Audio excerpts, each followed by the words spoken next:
Okay, let's start. Hello everyone, good afternoon. Thank you for joining me today in this session about how to test your Java applications with Spock. But let's first talk about what is Spock. Spock is a Groovy-based testing and specification framework for testing your Java, Groovy, and Kotlin applications that makes writing tests fun again.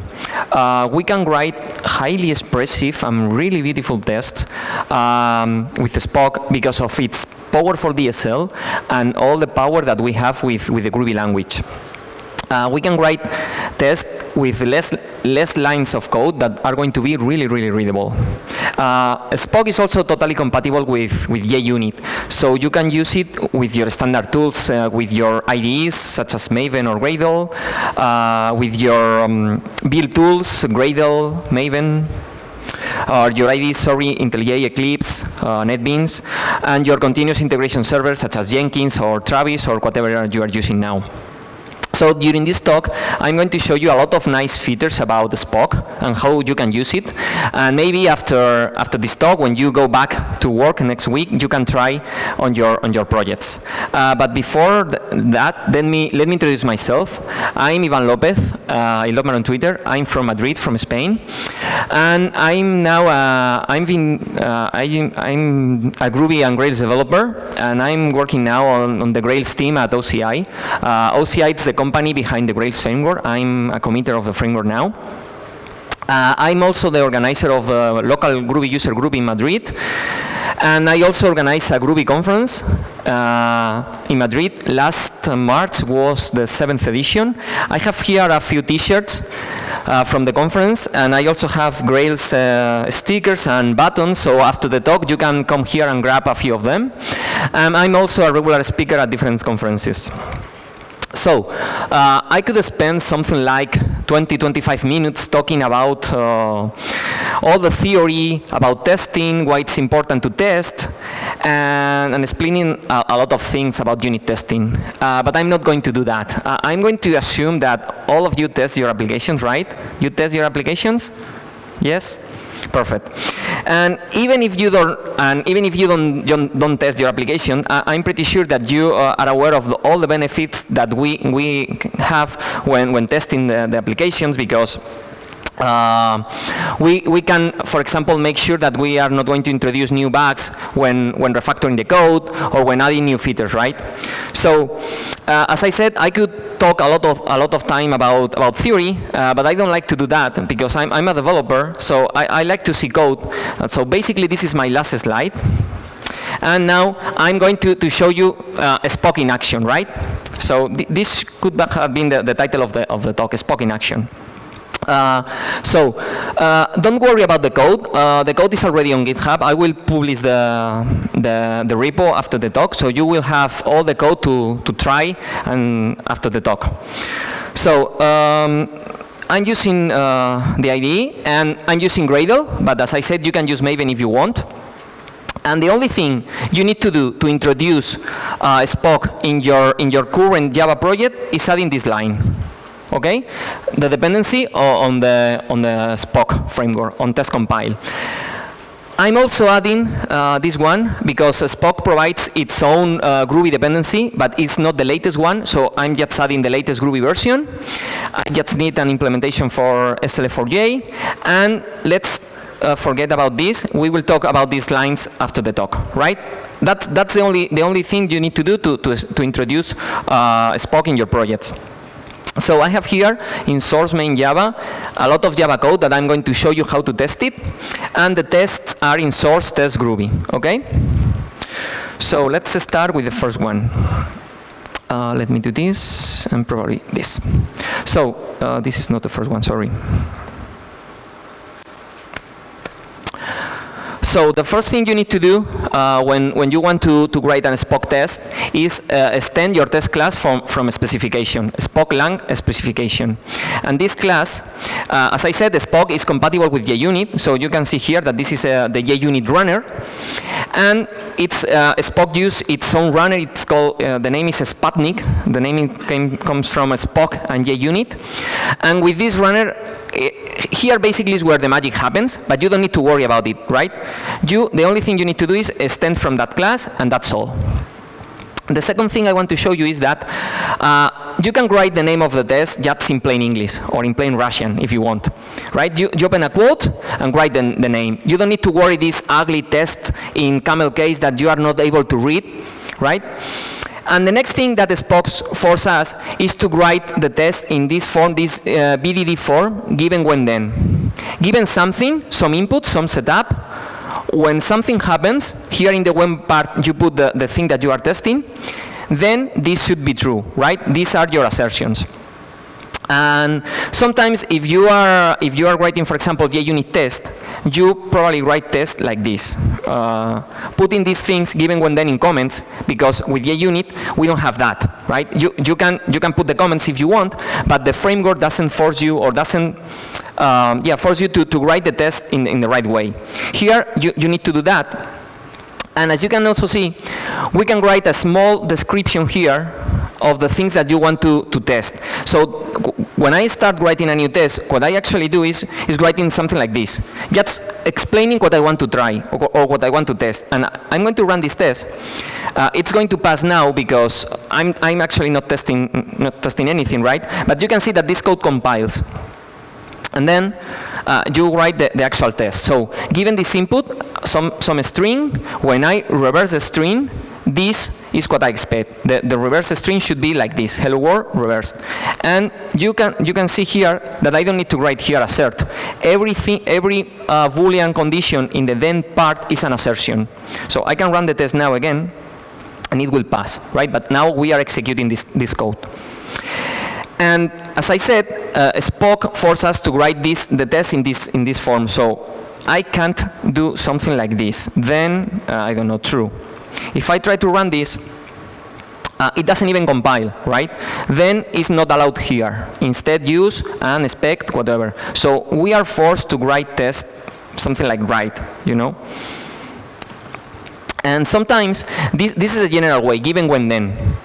But sometimes this is too verbose for a small example, so you have this something like shortcut, expect. I expect that when I reverse this string, the result will be like that, okay? This is exactly the same, because I'm creating a new string, I reverse, I store the value in another variable, and then I check it. So I can do it here all in one line, okay?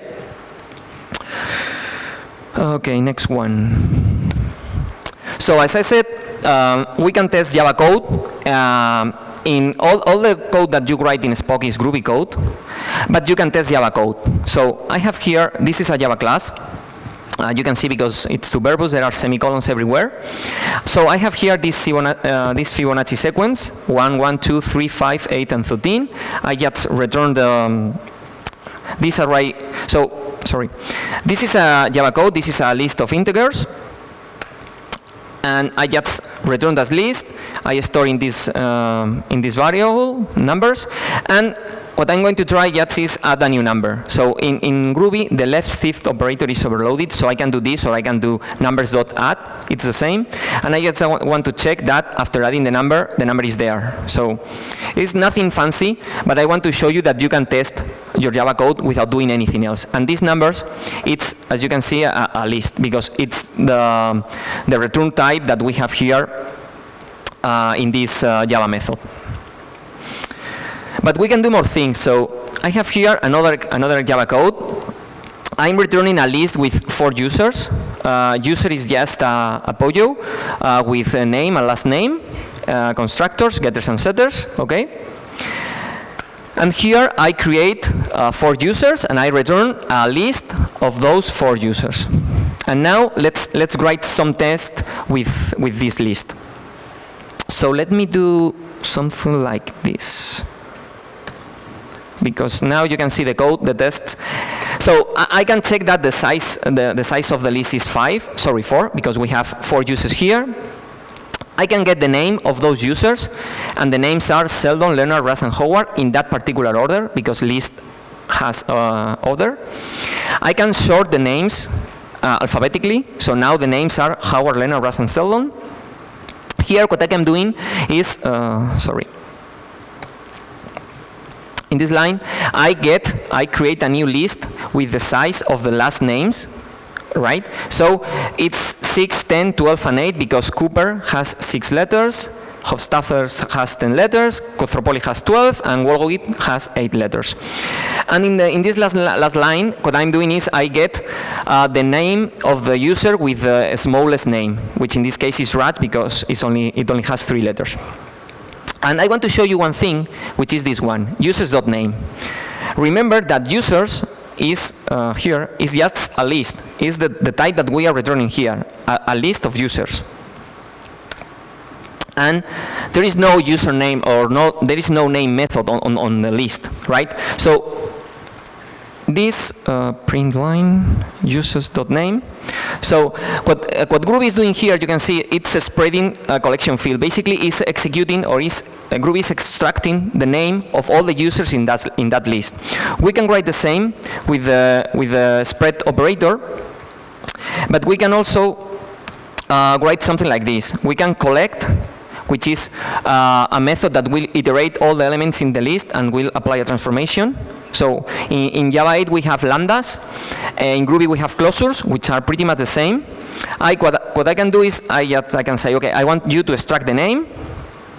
I can also write a more Java approach to this, which is defining the type and then say username, u.name, or I can also say uGetName.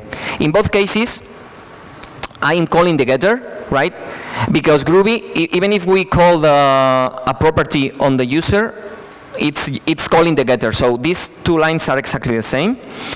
And if you want to write something like this in Java, you need to use the stream API introduced in Java 8. Then we need to map, which is applying a function to the elements. Here you will write a Java lambda. I'm going to write a Groovy closure. So I can say name. Then I need to collect collectors to list. And the Java approach will be like this, user u.getName. So I'm going to run the test. And all the lines should print the same, right? You can see the output is exactly the same in all the cases. So what I'm going to do, I'm going to delete all these lines because I want to show you these 2 different lines, right? They are exactly the same. And the first time you see this, users.name, maybe you don't know why this is working because there is no name on the user on that list. But now that you know how it works, that is basically calling the getter in every element on the user, it's pretty much the same, right? So instead of writing this ugly line, which I'm not saying that it's not readable, you can understand, okay, I'm streaming the list, I transform all the users to get the name, and then I create a new list. It's pretty more readable to write something, and more easy to write something like this. So I can do here something like this, and the test still pass because it's exactly the same. Okay. What else? Yeah, and I have also here a map, right? I create instead of a list, I create a map. I put some keys and values. I return the map, and then what I'm doing is I remove the key name and then I make some assertions. So now the size is 2 because it only has last name and age. I can check that the key set doesn't contain the name because I removed that. And here you have 3 different ways to access an element on the map. So this line is the Java approach, but in Groovy we can use this directly map dot and the name of the key. And Groovy is doing exactly the same under the hood. It's calling the getter, but we don't need to use the method name if we don't want, right? And the same with the age. So you have seen that using Groovy for test your Java code is, I think it's better. It's easier because you don't need to write all those things, and you have a lot of nice features to do some kind of transformation checks in lists, in maps, and all the things that we usually do when writing tests. Okay, power assets. So when you test some code, if you are doing TDD, you know that first you need to write a test that fails, then you fix the test, and then you refactor the code. But sometimes, even if you are not doing TDD, some tests fail, and you don't know why. So sometimes, what you usually do is maybe you put a breakpoint, or you start writing a lot of print lines to actually debug why the test is failing, right? So in Groovy or in Spock, we have power assets. And a power asset is the output that we have when some assertion fails. As you can see, this is going to fail because 2 times 3 is 6, and 5 times 4 is 20, so this is false. So if I run the test, we can see here, this is the power asset. We can see all the values in every condition or evaluation. So 2 times 3 is 6, 5 times 4 is 20, they are false, right? This is a pretty simple example, but I have a more interesting one. So this is a map. These are the keys, name, age, and child, and these are the values. This is a string, an age, and this is a list, okay? A map with lists. And I expect, this is what I want to test, I expect that the name of the first child will be Adriana, and this test is going to fail because you can see here, this is a list, and the name is Judith, so this test is going to fail when I run it. And as you can see here, this is the whole output that we have. We have all the steps and all the evaluations. So we have data, which is the whole variable that I define. Then data.childs, just that key extracted. Then we get the name of those childs, Judith and Adriana, the first one, Judith, which is not Adriana, right? So the test fails. And you also have here this thing which means that these two strings are 40% similar, right? It's not really useful, but you know, sometimes developers we do things because we can, not because they are useful, right? So these power assets were created at the very beginning in the Spock framework, but then as they are so cool, they were moved back to Groovy core. So now you can, every time you write some assertion on Groovy code, if the assertion fails, you will have an output just like this, okay? And when as I said at the beginning, when some tests fail, you have here all the output. So you don't need to put a breakpoint or debug or put here a lot of print lines to actually see why the test has failed.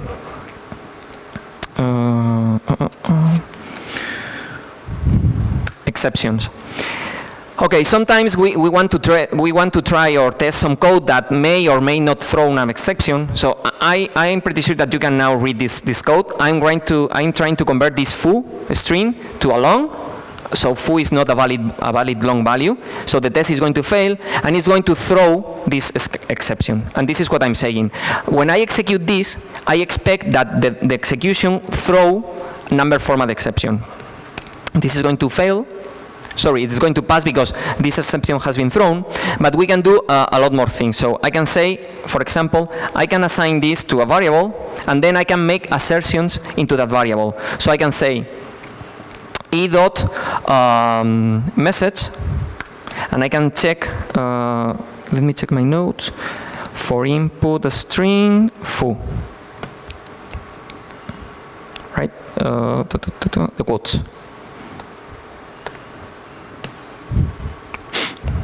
Okay, green, which means that here I'm using number format exception, but imagine that you have created your own exception hierarchy, and you have different properties, you have a code, you have a different message, you have anything there. So here you can check your own exception, and here you can check anything you want on your exception, your code or whatever you want.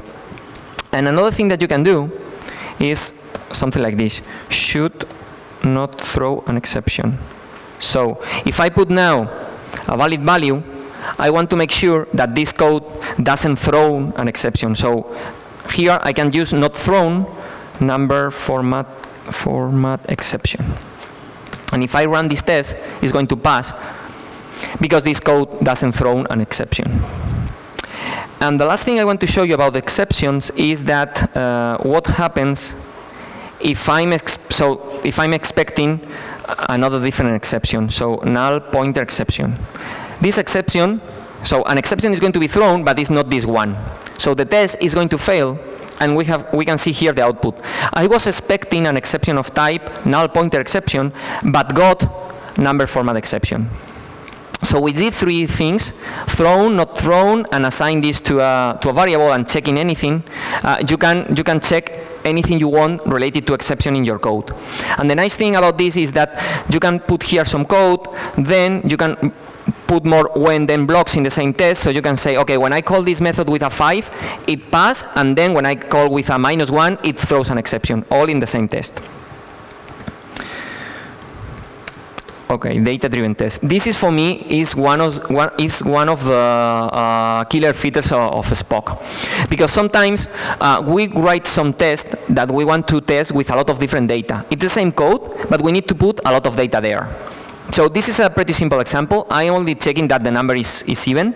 But imagine that instead of just writing something like this, you have a complicated setup because you need to create some data, and then you need to do anything else and check this thing with a lot of values.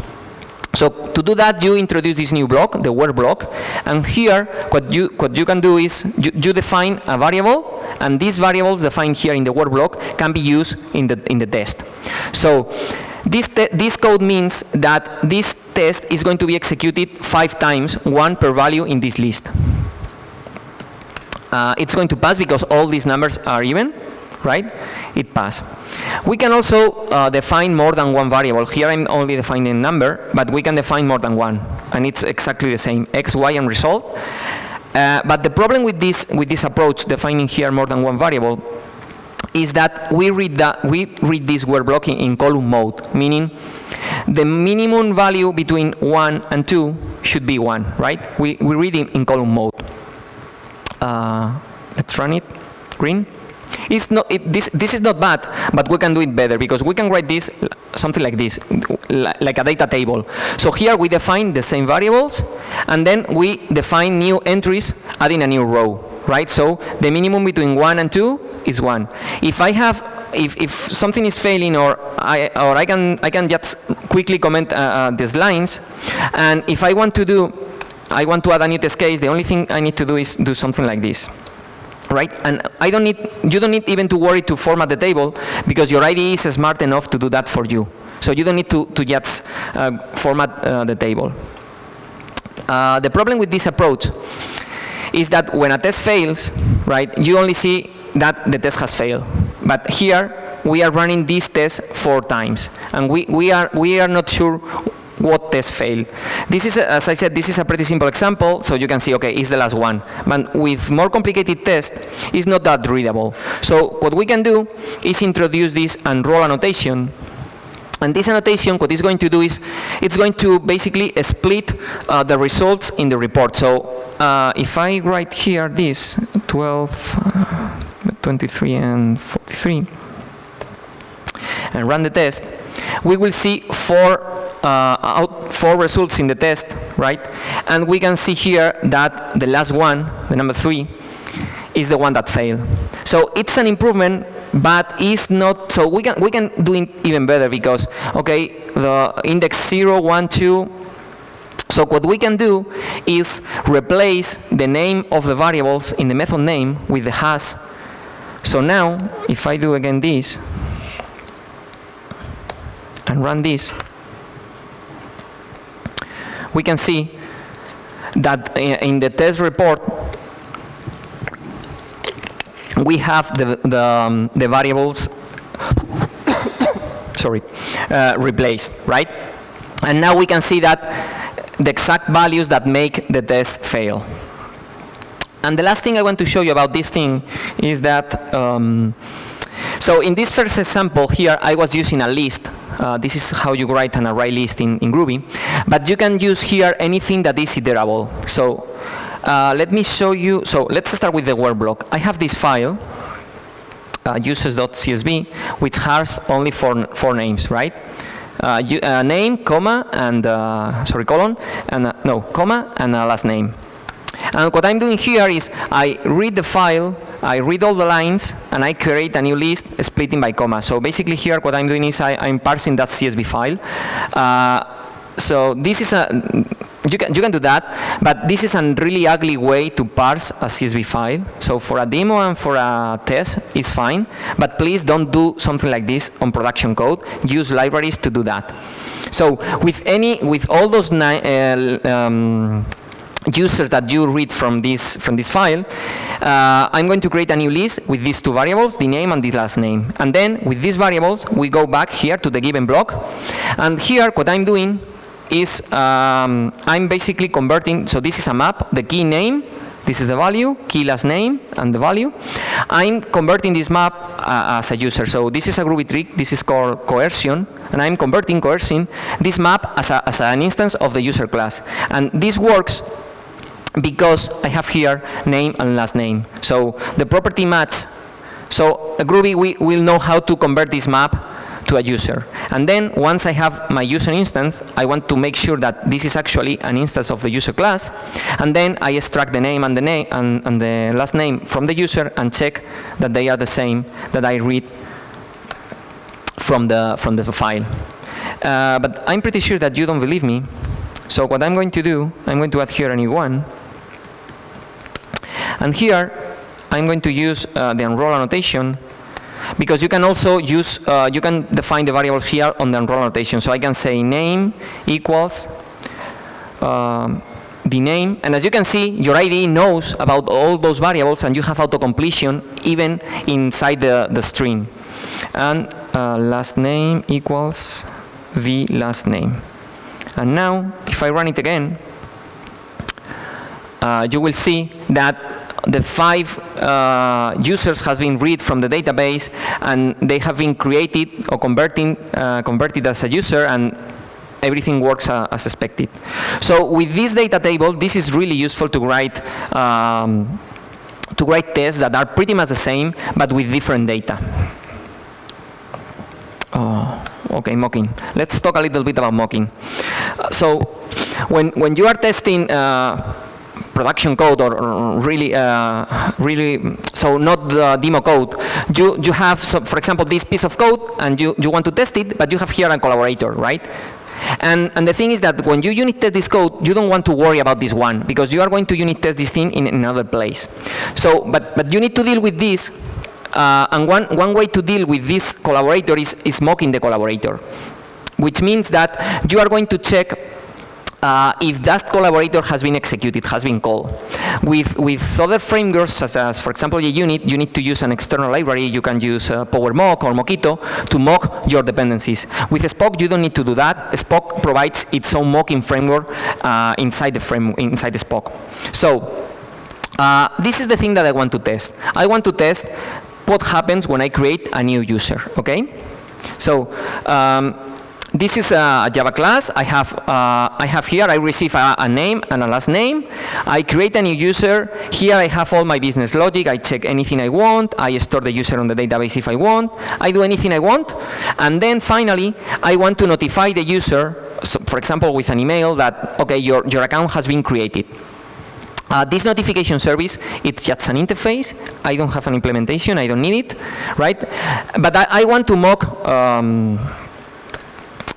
Sorry, let's go back. So I want to deal with this, because if I don't do anything, I will have a null pointer exception when I write the unit test for this, because notification service will be null, right?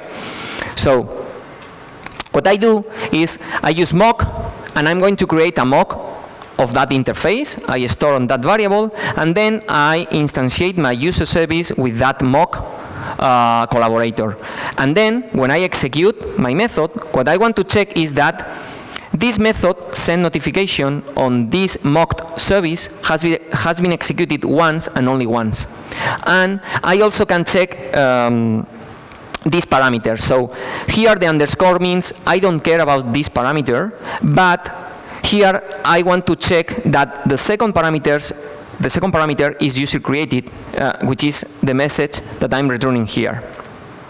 So if I run the test, now it's going to pass, but if, for example, if next week I refactor this code and I forget to notify the user and run the test again, the test now is going to fail, and you can see here the error. So there were too few invocations for this. I was expecting one invocation for this, but there were 0, right? So your test is failing because this code, sorry, actually, this method wasn't called on the mock.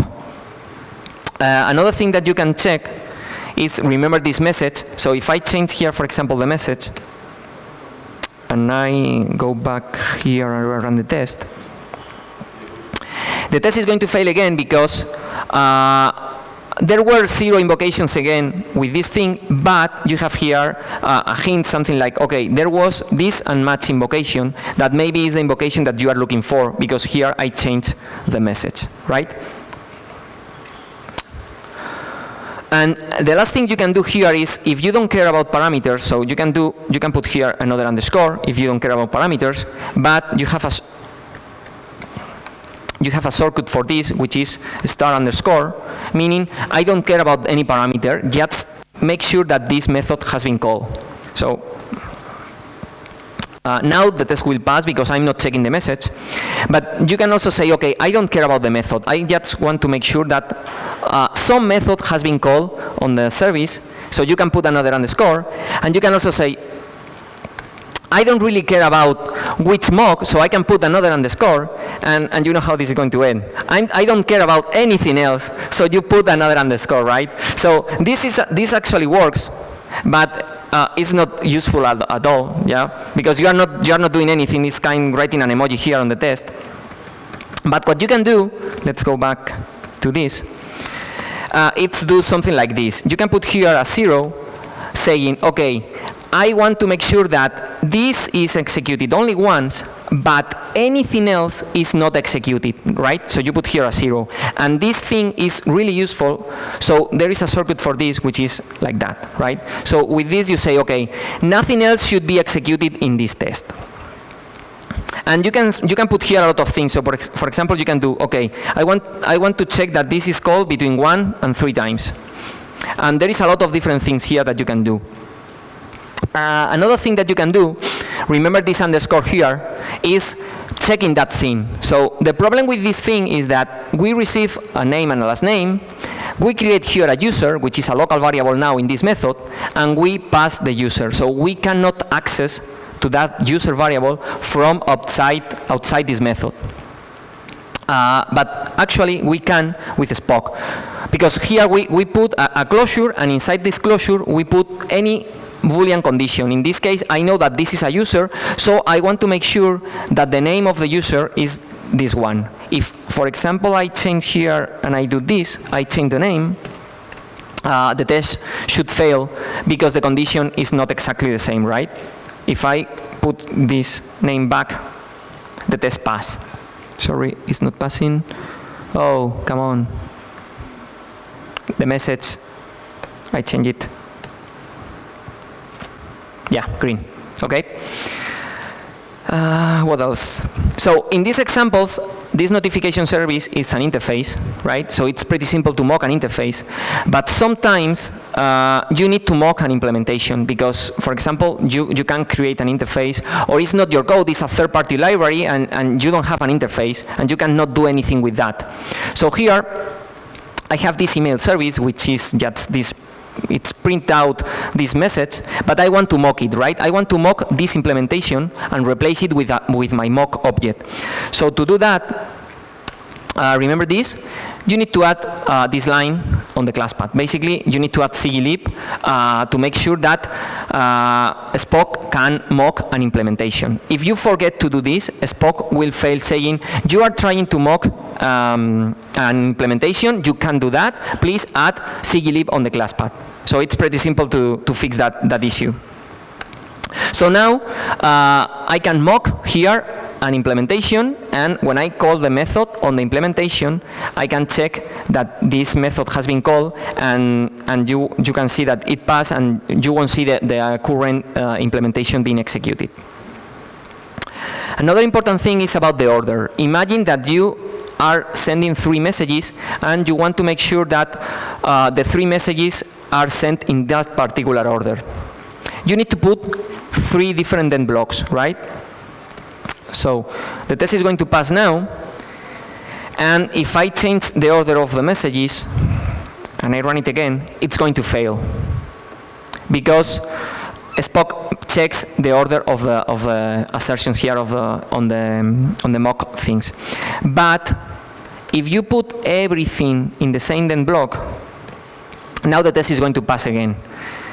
This is because Spock only checks the order inside the same then block. So if you want to make sure that if you do anything and you require an order, you need to put here 3 or n different then blocks. And the last thing I want to show you is about mocking static methods, because sometimes we don't have implementation, we don't have an interface, we have an implementation, and that implementation has or provides a static method that we want to mock, and sometimes it's complicated. So I created in this helper class that I've been using this static method that returns actually the current time in millis, okay? But I want to mock my current time method, because if I run this, let me do this. So if I run this code, it's going to fail because it's not 42 milliseconds, it's this big number. And if I run it again, the number is not the same, right? So how we can mock that static method? Here we can use some Groovy metaprogramming trick, which basically means that in any object there is this is related to any object. There is this thing called metaclass, which is something like a container around the object, and you have this because you are using Groovy. And inside this metaclass, you can say, okay, I want to mock or I want to deal with a static method. And I can say, okay, now I'm going to provide a new implementation for current time. You need to put implementation as a closure. This method doesn't need a parameter, so you don't put here anything else, and you return the implementation which you want. In this case, 42. So if I run this again now, the test pass, because this is the implementation that is being used instead of the one on my Java class, right? Basically doing this trick on the meta class. If the method is not static, you can do the same, removing this static thing. And next, so the other way that you can deal with a collaborator, remember in this case, this collaborator was a mock, so we were mocking this, but sometimes you need that this collaborator returns some data to continue your test. Imagine that you go to the database and you need some users to continue your test, but you don't want to go to the database in a unit test. So to mock that, or to deal with that, you use an stop, which is something like to return some fake data that you need. So here, what I have, it's a user repository, an interface with 2 methods, find by ID, receive an ID and returns a user, and find all by last name, receive a last name, and returns a list of users with this last name. And I want to mock that interface, because I need to go to the database or do whatever I want. So what you do, instead of using mock, you use a stub. You define the method or the methods that you want to create a stub, write shift operator, and return something that matches this signature. So this signature returns a user, so you need to return a user, which in this case I create just a new user, John Doe, and when I call that repository, that stub repository, with any ID, right? Because here you, with the underscore, you are saying again, I don't care about that number. You will have a user, and you check that the user is John Doe because it's the user that you are returning. Okay? But sometimes what you want to do is return more than one user, because you are going to call that method more than one time. So instead of putting this write shift operator and returning a user, you put this operator that I don't know what's name, and then you put a list with all the users. And the first time you call the method, Spock will return the first user, right? So the first time I call it, in user 1, I have John Doe, okay? John. The second time, Spock will return the second user. That's why when I call it again, and it doesn't matter if I call it with the same number, because here I'm saying I don't care. In user 2, we have the second user, which is Jane, okay? And if I call it again a third time, Spock will return the last user, in this case Jane. So if I add here a new one, and I do this 4 here, this user will be again Jane. Because when there is no more users to return, Spock will always return the last one.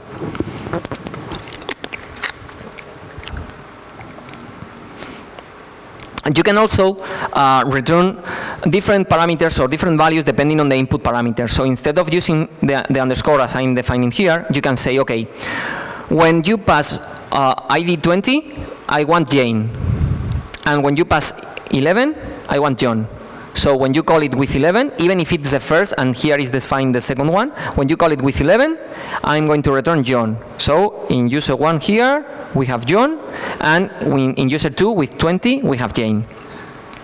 We can also check, or we can also stop throwing an exception, because sometimes that collaborator throws an exception and you want to make sure that your code is catching that exception. So you open a closure, and inside that closure you throw the exception you want, and as I show in other examples, you can check that that exception has been thrown and the message is the one that is the one that you have here.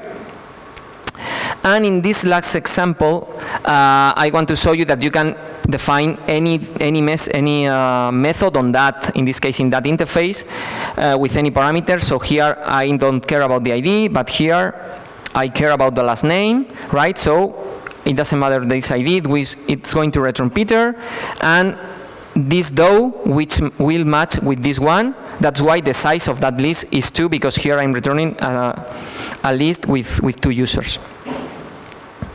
Sorry, I have another one, which is more complicated example. So here, I want to get all the users from a repository, and then here, what I want to return is a list of a string. Basically, I want to get the name of the users and convert it to uppercase, right? So if I just create a search service and pass the last name here, which is defined here, if I run this, it's going to fail null pointer exception, because this code here, this user repository hasn't been initialized. So what I can do here, I can put and I can define here, I can actually mock or stub my repository. So dev user repository stub. I stub the user repository. I define the method find all by last name with the same last name. So remember that this variable is defined here, and for that the implementation that I want to create users John, Doe, and Jane. Okay, and here instead of just instantiated the user, I passed my user repository. So now this implementation, it's going to be used when calling this code. So if I run this again, you can see now that the test passed, because when my code called this method on the repository, I return the users that I created on my test, and then I extract everything, the names, and convert in uppercase, which is the thing I expect here, the name of the users in uppercase. Okay. What else? Spock also provides a life cycle such as JUnit. So I have here these 2 tests that only print test and test2, and we can define any of those 4 methods. They are not mandatory. You can define anything you want. So setup spec will be executed only once at the very beginning, cleanup spec only once at the end, and setup and cleanup will be executed before and after each test. So if I run it, you will see setup spec, cleanup spec, and then setup, my test, cleanup, setup, my test, cleanup, and so on, right? So you can define anything you want to initialize some shared data, to clean up some database connection, to remove anything you want. The most useful for me is setup. This is the one I use most. Another example, E9. Right. So imagine that you have this array list, right? Again, the Fibonacci sequence, and you add a new number, and you want to check that the size of the list has changed, because you imagine that this is your own implementation for something. So one thing that you can do is here you define a variable, number size, and you say, okay, numbers.size. I save the size of the list here, and then I say number.size it's equal this one plus 1, right? Ooh.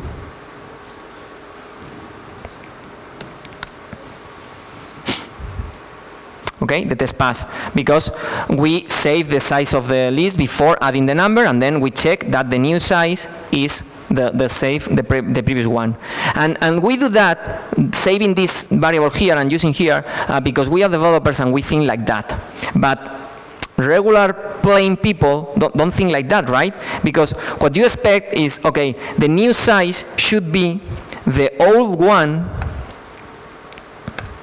plus 1. Right? And with this old method, Spock is doing exactly the same that I did. Spock says, okay, you want to check this before, so I'm going to move this, copy here, evaluate, save on some temporal variable, and then use it here. But you don't need to do it. Spock will do it for you. So this old is not, so you don't use this old thing every time you write a test, but sometimes it's really useful because you don't need to create some temporary variables just to store that. Shared. Okay, imagine what happens. So this, I'm creating here a user, and I just print the user. And imagine that you want to share this in all your tests. So with this thing, you are not sure if this will be executed only once because it's defined on the class, or it will be executed once per test. So if I run this, you can see that we have 2 different users, right? And sometimes it's useful to define here something and share that thing in all the tests, because it's something that it's expensive to create. So it's not just instantiating a new user, it's something like creating some complicated object or something like that you want to share. So you don't want to create that object again and again and again. So this code is something like this: dev setup user. So it's the same thing that I did, because remember that setup is executed once before each of one of these tests. So if I run this again, we will have the same output, 2 different users. So maybe you are thinking, okay, if you use setup spec, this is going to be executed only once at the very beginning, right? The thing is that this test doesn't compile, and we have here the solution. Only shared or static fields may be accessed from here, which means that to fix this, we can do something like this. Def user. We can annotate this variable as shared, meaning, so let's run it again. So you can see now that the user is the same. So with this annotation, we have 2 things. The first one is that we are actually sharing the variable in all the tests, and the second one is you are something like documenting your test. Because when you read this test on the future, or when some of your colleagues read the test, that person will say, okay, this is shared, so this is used in all the tests that are here. And if you have here something like 25 tests, you need to be really careful if you change this, because that variable will affect all the 25 tests here. Okay, next one. Verify all. Yeah, so what happens if you want to check a lot of things and some of them or all of them fail? So I create a new user, user Iván López, and I expect that the name is not Iván and the name is not, and the last name is not López. So if I run it, it is going to fail saying, okay, the name is not, it's actually Iván, so you fix it, and you run the test again. And the test failed in the next line, right? And you fix it. And imagine that you have this, something like 8 different properties that you want to check, and all of them, once you fix one, it fails the next one, and the next one, and the next one. So what you can do is use this verify all. This was introduced in Spock 1.1, and all the things that you put inside that verify all closure will be checked during the execution. So you can see that all the conditions has been checked. So you don't need to fix one, run it again, fix the next one, run it again, so on and so forth, okay? You put anything you want inside verify all. Sometimes this is useful. Sometimes it's better putting all of them just outside the block. You need to decide depending on your use case. Okay, next one. 10 minutes. Okay, this is really cool. Remember this meta class trick that I did? So I was overriding the implementation, but you can also add new implementations to classes. So this string is Javalang string, right? And what I'm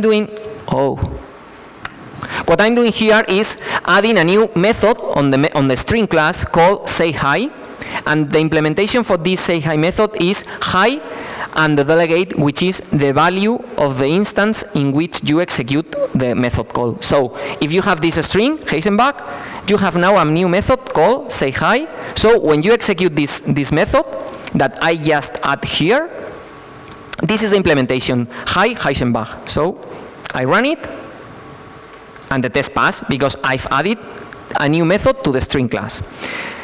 But what happens if I just try to execute this method on a string and I haven't defined this? So this is going to fail, and in Groovy the exception is called missing method exception because this method doesn't exist, right? So the test is going to pass again.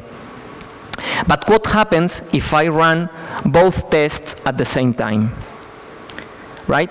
Instead of both of them passing, the second one is failing, saying, you were expecting this exception, but no exception was thrown. Meaning that when you execute this, actually the sayHi method is there.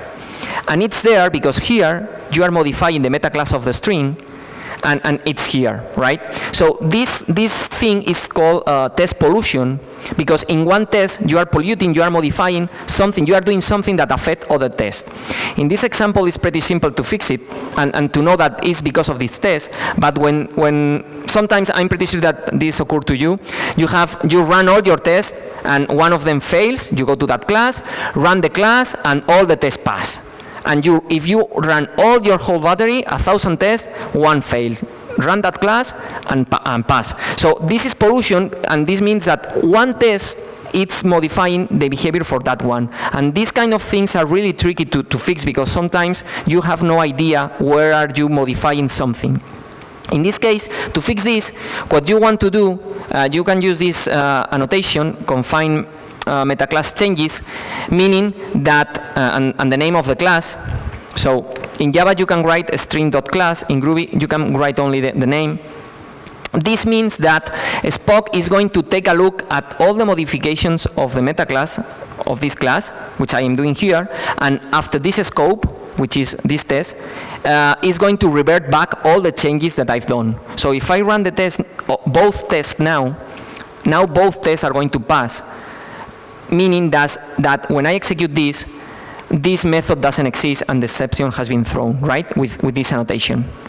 So you need to be aware that if you do some kind of these tricks with the meta class, you need to do something like this, because you are modifying the meta class of this class for all your test suite if you run it at the same time. Okay, 7 minutes. Yeah.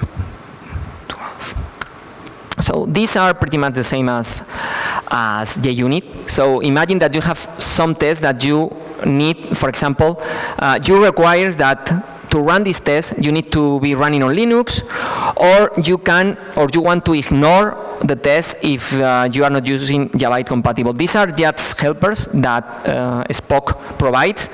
So this means that as I'm running Linux, this test is not going to be executed because this is dependent on something that is running on Windows, and I don't have that machine, but I don't want that the test fail because I don't have a Windows machine, right? So to run this test, I require a Windows machine, and you can use requires, you can use ignore if, and if any of those conditions doesn't fit, you can create a new one for you. So you can define a static Boolean method, and you can use it here. You pass some variable, for example, and you check that if this variable is in this list, it will return true, and if this is true, this test will be executed. So running all the tests now makes that This test hasn't been ignored because I'm not running Windows, and this test is ignored because I'm not running Java 9. Sorry, this test is ignored because I'm running Java 8, so it's ignored because this condition is true. Okay, and you can do anything you want with this. Next one. Timeout. This is pretty straightforward. Sometimes you have some code that you want to make sure that is executed in some amount of code. So I'm basically stopping the execution for 500 milliseconds. And with this annotation, I say, okay, I want this test to time out after 500 milliseconds. So this test is going to fail. And you can see here the output, method timeout after 500 milliseconds. If I, for example, just stop the execution less time, the test pass, okay? And the last thing I want to show you, let's exit presentation mode. Sorry. So remember the last dependency, Spock Reports. So with this dependency on the class path, what I'm going to do is I'm going to run all the tests, right? I don't worry if some of them fail, if some of them pass. I just want to run all of them. And I want to go here and open, where are they? Reports. Open in Firefox. So this is the standard Gradle report. You have some failures, duration, test, ignored, packages, whatever, right? And you have here all the classes. And then, as I put these Spock reports on the class path, we have here this Spock report thing, and I'm going also to open this, Firefox. And you can see that the output is pretty much the same, but I want to show you two things. This is the Gradle one, so I'm going to open the first one and the fifth one. And in this, let's go back to the test. So in this first one, I wrote here this small explanation of the things that I was testing. So here you can only see the description of the test. But if I open this in Spock Reports, you can see that all that information has been extracted for you. And the only thing, the other thing is that this 5 was the data driven with this data table, and you can see here just the output. But with this one, you can see that all the tables has been extracted, right? So you can see here all the information that you wrote on the tests. And the nice thing about these Spock reports is that you can customize this thing anything you want. You can put here your own CSS, your own logo, your own colors, anything you want, and you can publish this because some business people maybe they are not as technical as you are. Maybe they don't know how to read those tests. But I'm pretty sure that they can read something like this. If you write this always, sped, given, when, and you should do because it's good practice to write that. Some business people can read this and say, okay, you are missing one test here, one test case. Please add that one, right? And that was all. So these are the resources, the Spock framework URL, the GitHub repo, and the documentation. The documentation is pretty good. There are a lot of examples and a lot of things there that I didn't have time to cover. And that was all. This is my contact information. In that repo, in that GitHub account, the repo is already pushed, but I will tweet with it. And if you have something like 30 seconds, please go to that URL or to that QR code, because it's an anonymous Google form with only 4 questions to send me feedback about the talk. So if you have just like 30 seconds, send me some feedback.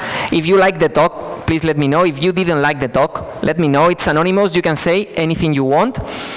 And that's all. Remember now to pick some stickers and t-shirts, and I think we have something like 1 minute here for talks, and if we don't have more, we can talk outside.